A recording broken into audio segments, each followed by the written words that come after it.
no food on me plate. Me never put a gun on me waist. When the wicked them come with them ways, still I give thanks and praise. And when me never have no food on me plate, me never put a gun on me waist. Yes, no matter what, alright? Still giving thanks and praises. The voice of Gabriel Anxie locked on to the Clean Fruit Sound FM 99.9. And it's now 15 minutes after the hour of 12 p.m. At this time, we bring to you our midday news. Coming to you with the kind compliments of Courts St. Vincent Limited. 99.9, the heart and soul of St. Vincent and the Grenadines. We FM is SVG.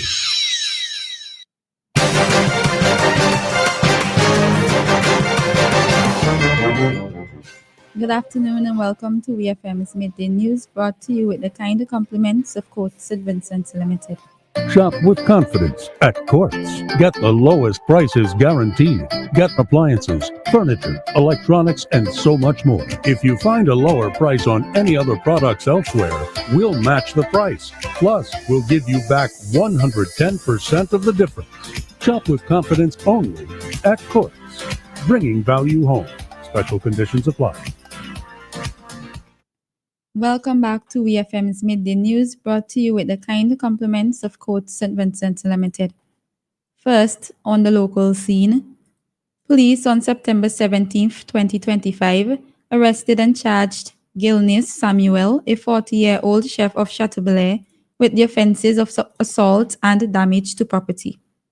According to investigations, the accused assaulted a 40-year-old laborer of Rosebank by beating him about the body with a spare gun and a cutlass, causing actual bodily harm. He was further charged with damaging the right front door of motor vehicle P3965, valued at $500, by pulling it, the property of the complainant. The offences were committed in Chateaubelair on November 19, 2024. Samuel appeared before the Chateaubelair Magistrate Court yesterday and pled guilty to the charges. However, after an explanation by the accused, a not guilty plea was entered by the presiding magistrate. Samuel was granted bail in the sum of $2,000 with one surety, and the matter was adjourned and transferred to the Baroli Magistrate Court for a hearing on October 8, 2025. The Inland Revenue Department, IRD, is reminding all property owners that property tax payments for the 2025 tax period are due on or before September 30th, 2025. Failure to make payment by the due date will result in penalties and may also trigger enforcement action. The IRD would be implementing a robust, sustained, and widespread property tax enforcement program geared towards the declining rate of compliance. As part of these efforts, the department will be starting with the top 150 property tax defaulters for both domestic and commercial properties. This list represents taxpayers with the largest outstanding property tax balances, along with those that have a prolonged history of non-compliance. These taxpayers will be subject to targeted enforcement measures until their outstanding property tax liability is fully liquidated. One of the primary enforcement mechanisms available to the IRD is the application of liens to properties with outstanding property tax balances. Other methods of enforcement that would be used by the IRD would include, but not limited to, the seizure of assets and garnishing bank accounts, salaries or wages, and rental income. The IRD urges all property owners who may be in arrears to take immediate steps to bring their property tax accounts up to date in order to avoid any resulting enforcement action. For further information, persons are asked to contact Ms. Petra Ann Mapp, Property Tax Manager, at 457-2875. Still on the local scene, the Ministry of Tourism, Civil Aviation, Sustainable Development and Culture successfully hosted the State of the Tourism Industry Address and the Stakeholders Conference under the theme Strengthen Unity, Advancing the Vincentian Visitor Experience. The conference brought together over 200 stakeholders, including government officials, industry professionals, community representatives, and young leaders, united in their commitment to shaping the future of St. Vincent and the Grenadines tourism industry. The conference featured engaging panel discussions with representatives from airlines, cruise lines, hotels, ports, local communities, and youth organizations. Critical issues addressed included improving transportation connectivity, expanding hotel capacity, enhancing service quality, and advancing the sustainable management of the country's natural and cultural resources. Emphasis was also placed on community engagement, youth involvement, and the integration of tourism with other key sectors such as agriculture, culture, and education. The conference concluded with a strong collective commitment to the further strengthening of the tourism sector. On to news in the region. The Barbados Police Service is investigating a shooting incident that occurred on Wednesday, September 17, 2025, around 9:20 p.m. along Canevale Crescent, Christchurch. Investigations revealed that a group of people was congregating in the area when two men wearing dark clothing approached and discharged a number of gunshots. As a result, two men sustained injuries and were transported by private vehicle to the Queen Elizabeth Hospital. They are currently receiving medical treatment. The authorities are appealing to anyone who may have witnessed the incident or may have information that could assist with the investigations to come forward.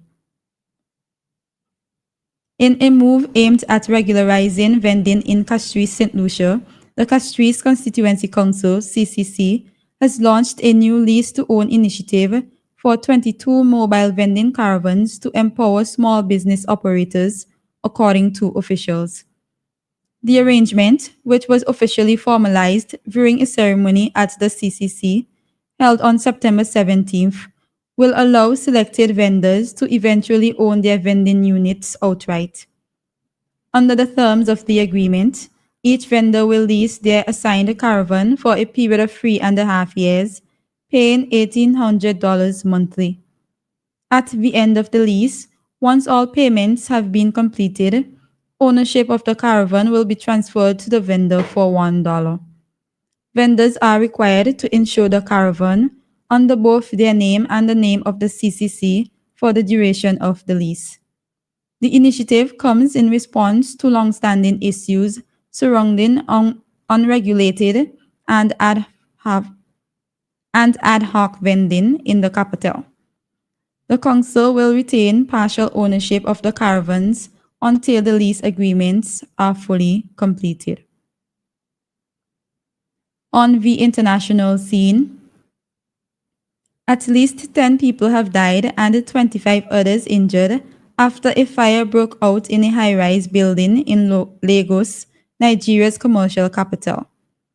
Videos on social media on Tuesday showed occupants of the 7-story Afriland towers jumping out of the 3rd and 4th floors when the fire started. The victims were commercial workers who were trapped inside the building, which is host to most commercial companies and organizations in the city. Most of the survivors suffered from burns and fracture injuries while trying to escape, while others had respiratory distress and smoke inhalation. Authorities say the occupants became disoriented due to rapid smoke spread and lack of clear evacuation guidelines, and desperate occupants broke windows to jump, leading to severe trauma.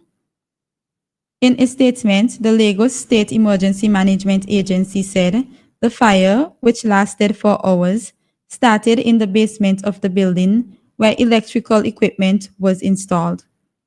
The Nigeria Federal Fire Service said it has launched an investigation to establish the causes of the incident, including the state of safety systems, maintenance practices, and compliance with fire safety regulations. Finally, in sports, the Buffalo Bills held on for a win over the Miami Dolphins on Thursday to stretch their winning start to the NFL season to 3 games. Buffalo Bills have dominated their divisional rivals over recent years, but they have never led by more than 7 points. While the Bills now have a 3-0 record, the Dolphins have made a 0-3 start for the first time since 2019. The Buffalo Bills will host the New Orleans Saints in Week 4, while the Miami Dolphins welcome another AFC East rival, the New York Jets. This has been VFM's Midday News. I have been your presenter, Shanika Stapleton. Join us again at 3 o'clock for VFM's 3 p.m. news. VFM's Midday News came to you with the kind compliments of Court St. Vincent's Limited. Quartz presents the Home Event 2025, happening now at Quartz stores nationwide. It's the perfect time to refresh your home with deals you can't resist. Get up to 40% off mattresses, plus a free gift with mattress purchases $1,199 and over. 20% off appliances and TVs, plus a free recliner with select furniture purchases. Shop today with Quartz Ready Finance and get more. Don't miss the Quartz Home Event 2025. Quartz, bringing value home. Offer ends September.